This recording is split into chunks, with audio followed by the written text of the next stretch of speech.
Alright, let's make a video.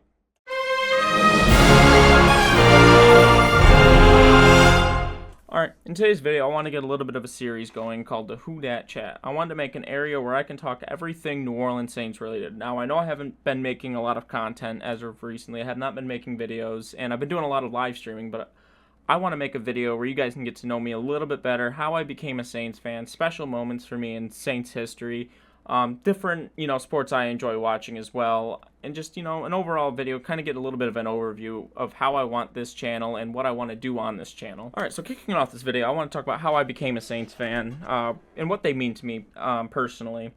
So when I was a kid, my dad had bought all of us kids, jerseys. I had 4 siblings at the time. I have 5 now, not really pertaining to the story too much, but back to that, I was about 5 years old. My dad had bought all of us kids jerseys. I think he bought my brother like a Falcons, Michael Vick jersey. One of my sisters, she got in a Dolphins jersey, I think. But for me, I had gotten a New York Giants Jeremy Shockey jersey. So like I said, I was 5 years old. So I really didn't know too much about sports. So I was like, okay, I'm a Giants fan, I guess, because my dad had bought me this jersey. So, spent about 3 years, I guess, ish as a Giants fan. And then he was traded to the New Orleans Saints. And my dad had told me this. And I was like, okay, well, now I have to be, I have to be a Saints fan. I have to follow the guy that was on the back of this jersey because my dad had gotten it for me. So, told my dad I wanted to be a Saints fan. Now I'm a Saints fan. So, later that year, he had bought me a Jeremy Shockey New Orleans Saints jersey, and then basically the rest has been history. I spent the last 16 years as a Saints fan, but that was one of the key moments in how I became a Saints fan. In the next few parts of this video, I'll be talking about, special moments for me in Saints history, I guess. It would only really pertain in the last, 16 to 20 years-ish, stuff I've actually been alive for. But that was the biggest thing, how I became a Saints fan, which is kind of unusual from where I am, because I live up in New York, so I unfortunately have never been to New Orleans. I always wanted to go. I still do want to go. And one day I hope to get there to be able to see a Saints game. But that's how I became a Saints fan. Alright, and then kicking off this list of, different moments, I guess I'll say, in Saints history. Like I said, it's been like the last 16-ish years that I've actually been a Saints fan. But moments I've been able to witness. And like I said, no in particular order. I want to kick off with this one game from the 2015 season. So at this point in time, this was during a 3-year stretch where the Saints went 7-9, 7-9, and 7-9. Their defense at this time was not good at all. It's not like how it is and has been in the last 4 or 5-ish years for the Saints as of right now, as of 2024. But this is one of those, huge games that I didn't realize the magnitude at the time of how big a moment this was. So it's 2015 season. It was the New York Giants taking on the New Orleans Saints in the Superdome. This was a game where Drew Brees had thrown 7 touchdown passes. Saints won this game 52-49. Like I said, defense was not good, but this is a game where I got to witness Drew Brees throw 7 touchdown passes, which is a huge moment, tying the record of the NFL for a single game. And one of the biggest key moments, I guess, in this game that I really want to talk about was the ending of the game where Giants punted the ball back to the Saints. It was tied 49-49, and I genuinely thought this game was going to go into overtime, and I thought I was going to actually be able to witness Drew Brees throwing for an 8th touchdown pass in the game for breaking the record. Unfortunately, towards the end of the game, ball got punted back to the Saints. Saints returned it pass. I want to say it was towards their own 45, maybe the 50-yard line. But then I remember there being a face mask at the end of that play that resulted in the Saints getting another extra 15 yards. They sent Kai Forbath out for a game-winning field goal. He actually hits it in the only field goal of the game. But I really was hoping that this game was going to go into overtime. Unfortunately, it didn't. Saints won this game 52-49, but this was a moment I was in love with because I got to see Drew Brees throw 7 touchdown passes. And next moment on this list is actually for the moment in itself instead of the game. This was week 5 of the 2018 season. This was the New Orleans Saints taking on, at the time, the Washington Redskins. And the moment that I'm referring to is the moment where Drew Brees broke Peyton Manning's passing yardage record for the most passing yards in NFL history. I remember where I was at this game. I was at home. I was at my mom's house, and I was wearing some, black and gold Batman mask, Saints blanket wrapped around my neck and everything is kind of like a cape with some like black and gold lightsaber. If I can find the picture, I'll put it right up in the corner right here or something. But going into this game, everybody kind of knew what was going to happen. It was just in the way it did happen. Drew Brees, this is right before halftime. Drew Brees gets back to pass, and he throws a beautiful 62-yard pass to Traquan Smith. And I swear the Superdome erupted. You could hear it through the television screen. It was a beautiful moment. He got to celebrate it with his wife and kids, his team, Sean Payton on the field. It was an amazing moment that I will absolutely remember in Saints history. All right, and next moment on this list, again, was kind of basically just for the moment in itself rather than the game. This was another kind of just blowout game itself. But this was the Week 15 game, the 2019 season. Indianapolis Colts traveling to New Orleans to take on the Saints on Monday Night Football. Again, I don't know why these moments always had to happen on Monday night, but it always did. It always felt that way. But this was the game where Drew Brees broke Peyton Manning's touchdown passing record, where he broke Peyton Manning's record for the most touchdown passes in NFL history. I remember that. The play itself, it was a beautiful, beautiful play. It was just an easy, play-action pass. Drew Brees, first and goal, passes it to Josh Hill for a touchdown. But it's the call itself. Joe Tessitore was on the call. He was still in charge of calling Monday Night Football at the time. And as soon as Brees threw that touchdown pass, you're hearing Joe Tessitore say, touchdown pass 540 in the 504. Like, that moment in itself just was an amazing moment. Gives me goosebumps to this day, just hearing the crowd in the Superdome just erupt when Brees was able to finally do that, especially, after what happened the year prior in the NFC Championship game. To have another one of those beautiful Drew Brees moments in the Superdome just makes up for, almost, I won't say it makes up for it, but it almost makes up for what happened, that year prior in the NFC title game. But that's another moment in Saints history that I will absolutely love and absolutely cherish and remember.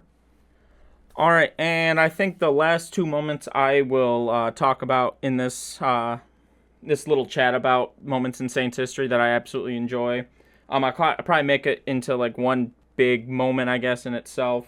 First, we'll start off at the NFC Championship game, right before it was about to go to overtime. The Vikings were driving down the field. It was the Minnesota Vikings taking on the New Orleans Saints, NFC Championship game, 2009-2010 season. Vikings are driving down the field towards the end of the game. It looks like that they're about to set up for their own game-winning field goal so they can head to Miami to take on the Indianapolis Colts and Peyton Manning. They're driving down the field, and then Brett Favre rolls out to his right, and for whatever reason decides to just throw one of his patented Brett Favre passes, and it ends up getting picked off by Tracy Porter. He returns it almost towards midfield, and that allows the game to go into overtime. And then, obviously, the rest is history. Saints go down the field, kick the game-winning field goal by Garrett Hartley that sends the Saints to the Super Bowl. I was about 9 at this moment in time. I was still fairly young, still fairly getting into football in itself. But that moment was just one of those moments I can genuinely remember. And then this next moment leading into the Super Bowl, obviously, will always be the pick six, Tracy Porter intercepting Peyton Manning, returning it for a touchdown, and allowing the Saints to win Super Bowl 44, 31-17. It's another one of those moments. I was a kid. Even to this day, I'm 24 years old. I'll still go back and rewatch that play in itself, and I'll still get that same giddy feeling.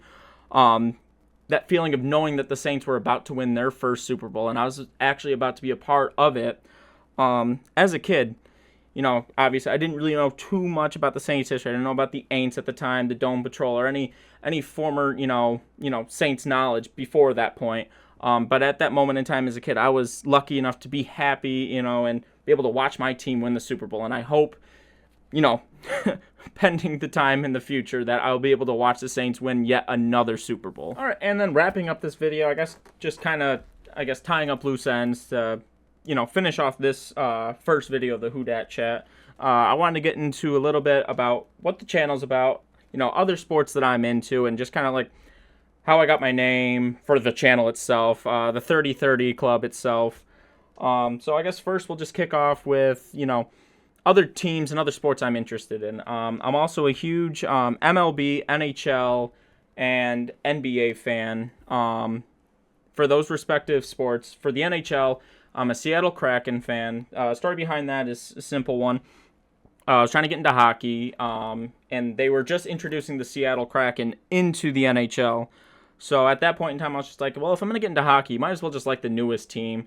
No one can say you're jumping on any bandwagon. They can, you're just a fan of the newest franchise, and you're just getting into hockey. So that's how I became a fan of the Seattle Kraken.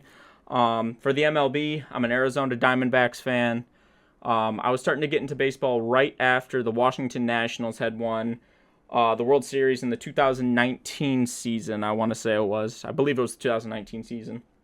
And I wanted to get into baseball, but I didn't want to pick the Nationals just because obviously they had just won the World Series, so I didn't want to jump on a bandwagon for a team. So I did a little bit of research, kind of just said, you know what, kind of looked at the team logos, to be honest, and then I just ultimately decided on the Arizona Diamondbacks for my baseball team. And then for the NBA team, I'm a New Orleans Pelicans fan. It's as simple as, well, if I like the New Orleans Saints, I'm going to like the Pelicans because they're in New Orleans. If New Orleans had a hockey or a baseball team, well, then I'd probably like those, but unfortunately they do not. So we have the Pelicans, the Kraken, the Diamondbacks, and the Saints. If anybody else has that same four combo, please leave a comment and we can start talking about how all of our teams kind of are trash. Alright, and then next part of the video, I guess, is just the Mr. Saint 12 and 5. The name of that, well, it's as simple as I'm a Saints fan. And a couple of years ago, I was at work talking with two of my coworkers, and I was like, this was after the 2021 season. Jameis Winston had looked pretty decent at in the 2021 season before he had gotten hurt and tore his ACL. So this was the following year in the 2022 season after Sean Payton had left and Dennis Allen had taken over as head coach of the New Orleans Saints. And for whatever reason, I was so dead set thinking that the New Orleans Saints somehow, some way, were going to go 12 and 5 that season. I told everybody, Saints are going 12 and 5. That's going to be the record. And at one point, my coworker just looks up at me and just keeps calling me Mr. 12 and 5, Mr. 12 and 5, Mr. 12 and 5. And this is right around the time where I started streaming on Twitch. And I was still like, sampling different names, trying to figure it out. And then he kept calling me Mr. 12 and 5, Mr. 12 and 5. And I'm like, I'm going to use that. So at first it was just Mr. 12 and 5. And then I added the Saint afterward because some people were asking me, well, what's Mr. 12 and 5 mean? It also had that little dash there too. So it really made people think Mr. 12 to 5, which don't work a 12 to 5 job. So yeah, it's Mr. 12 and 5, but that's how I got in the name. And the 30 and 30 club part of it pretty much stems from Jameis Winston at the time was the starting quarterback for the New Orleans Saints. He had his infamous 30 and 30 season, the 2019 season, where he threw 30 touchdowns and 30 interceptions. So I figured, well, I guess I'll call the little group of people that follow me and subscribe to me on, Twitch and YouTube. I'll call them the 30 and 30 Club. So that's how we got the 30 and 30 Club and the Mr. Saint 12 and 5. But that's how that all developed. Alrighty, guys, and that will wrap up our first episode of the WHO DAT chat. This was probably more of a shorter video. I'm going to try to make the next few videos that I make for this a little bit longer. We'll be able to talk in review of New Orleans Saints games. As of right now, the Saints do play the New York Giants tomorrow at the time of recording this video. So hopefully further in the week I'll be able to do a little bit of a review of the game after the fact. But I hope to make more of these type of videos in the near future. But if you like what you saw, comment, like, subscribe. I try to stream on Twitch Friday and Saturday nights, and then I stream on Sundays or Mondays, depending on when the Saints game is, to do a little bit of a watch-along. But as always, guys, I am Mr. Saint 12 and 5. This is the 30 and 30 Club, and I'll see you in the next video.